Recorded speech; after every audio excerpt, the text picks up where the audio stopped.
In this video, we're going to talk about 3 different things that you must do when you're sealing your windows and doors. As you can tell, winter has hit, the cold weather's here, and the snow has started to fall. What does that mean for you and your house? That means it's time to make sure your windows and doors are sealed properly so that you don't get cold drafts coming through those. You can help save on your energy bill, and you can keep your house warmer easier if those things are done. So in this video, we're going to talk about 3 different things that you must do when you're sealing your windows and doors. The third one is very important, so make sure you stick around for that one, but we're going to get right into the first one. Tip number 1, don't go cheap on your silicone or caulking. So you can go with the most expensive or one of the more expensive, which is GE. This specific one is 100% silicone. It does give a good seal. It lasts a really long time.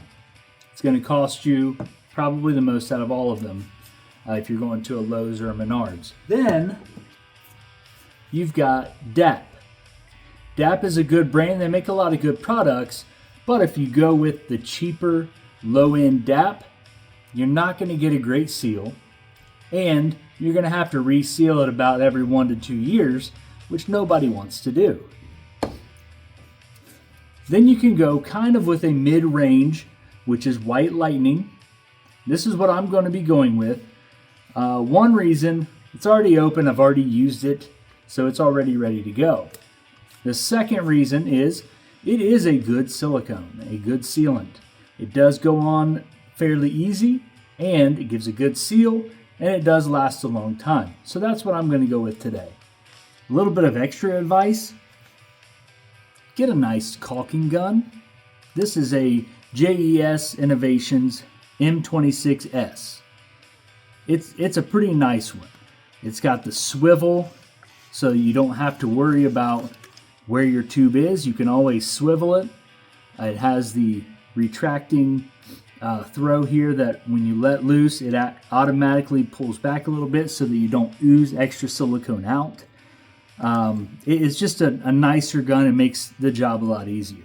I've already got the tip cut off here at an angle, so we're already ready to go. So I'm going to start to show you how we're going to do this. Now, prior to sealing, you do want to make sure you clean off the area that you're going to be sealing. So it's best to take a dry towel or a dry paper towel and really get that nice and clean so there's no dirt or debris that you're going to seal in that. Then you just take the sealant and you start with the point of the tip back in the corner. You just squeeze the handle a little bit until you see it start to come out. Then you can start to run your bead. Now here is point number 2. You do not want to run a really thick bead of silicone. You want to be nice and thin. It's going to make a lot less excess for when you're cleaning up at the end. So you just get a nice smooth line across there like that.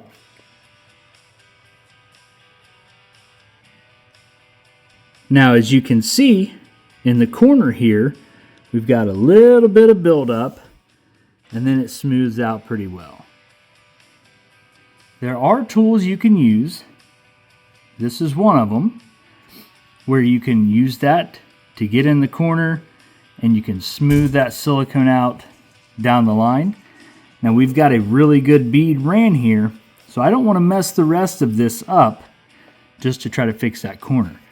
So you can use a damp towel, or you can just simply use your finger to kind of stick in there and smooth that out. Now you'll just do the same thing for this other side here. Run the bead along here. Now I got a little bit of excess there, so I'm going to show you kind of how to clean that up. So, again, either using your finger or the tool. I'm going to use the tool this time just so you can see kind of how it works. You stick it in the corner, make sure that the two sides are hitting, and you just kind of run that along there. Now that's going to pull all the excess silicone off of there. So you want to make sure you have either a damp paper towel or a towel of some sort to wipe that off on. You don't want that to build up on your tool.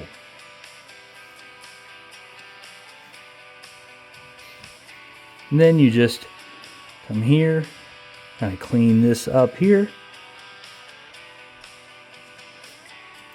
You can use your finger, you can use the tool, whichever you are more comfortable with.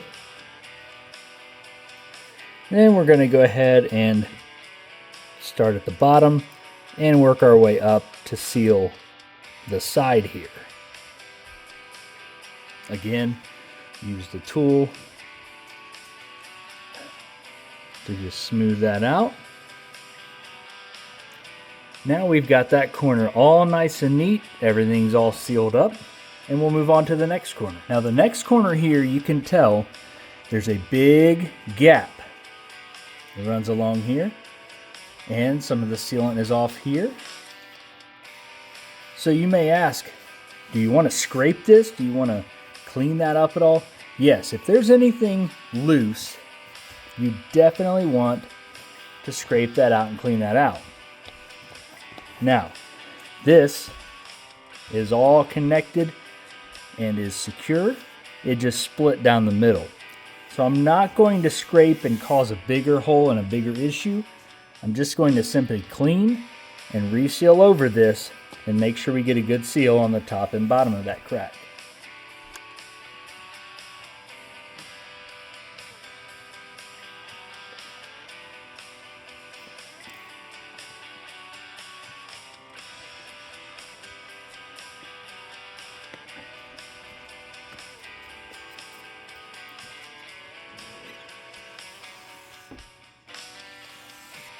Sometimes when you're cleaning that off, you take a little bit too much off with it.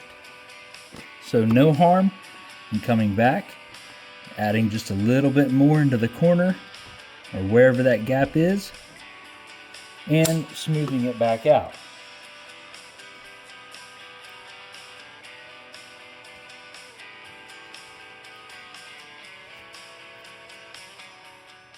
Now, the third thing that's very important is once this is on, you want to make sure you leave it alone and let it set up and cure for 24 hours. I don't care what the tube says. It may say it's ready to paint in 30 minutes. I would go ahead and leave it for 24 hours or at least overnight to make sure it sets up and cures. If not, it may be tacky and you may mess it up. So leave it alone and let it sit and set up. That's all the tips I have for you today. Go ahead and get those windows and doors sealed up. Keep the heat in your house this winter. See you next time.